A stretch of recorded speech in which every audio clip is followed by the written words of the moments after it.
Avui tocava vestir amb el color vermell, i és que gairebé 2 anys després de fer-ho per última vegada al Gran Premi de Singapur del 2015, Ferrari tornava a guanyar una cursa del Campionat Mundial de Fórmula 1. 1.165 dies després de l'última ocasió, un pilot de l'escuderia torna a liderar el Campionat Mundial de Pilots. Sebastian Vettel ha obtingut al circuit d'Albert Park a Melbourne una victòria més que merescuda. L'any 2010, l'escuderia també va guanyar la primera cursa de la temporada, el Gran Premi que es va disputar al circuit de Bahrain, i en aquest cas amb Fernando Alonso. El títol d'aquell any, però, es va escapar a l'última cita del calendari, el Gran Premi d'Abu Dhabi, per culpa d'una mala estratègia dels responsables de l'escuderia italiana.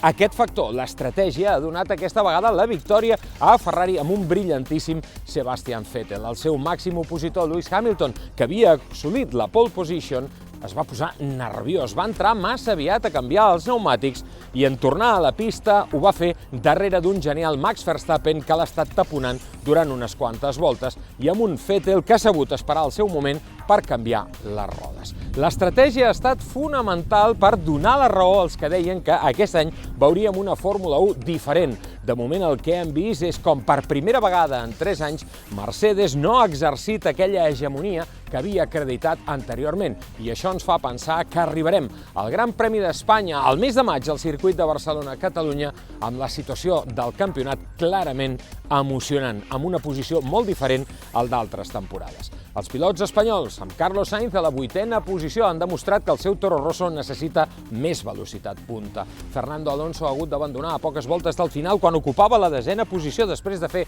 una actuació més que bona amb un cotxe clarament inferior que necessita millorar. La pròxima cita serà al Gran Premi de la Xina, al circuit de Xangai, una pista completament diferent a la de l'Albert Park. Diuen els analistes que els tests de pretemporada no serveixen per treure massa conclusions. El cas és que el que vàrem veure al circuit de Barcelona-Catalunya és els Ferrari com els cotxes més ràpids, i això s'ha tornat a reproduir en aquesta primera cursa de l'any.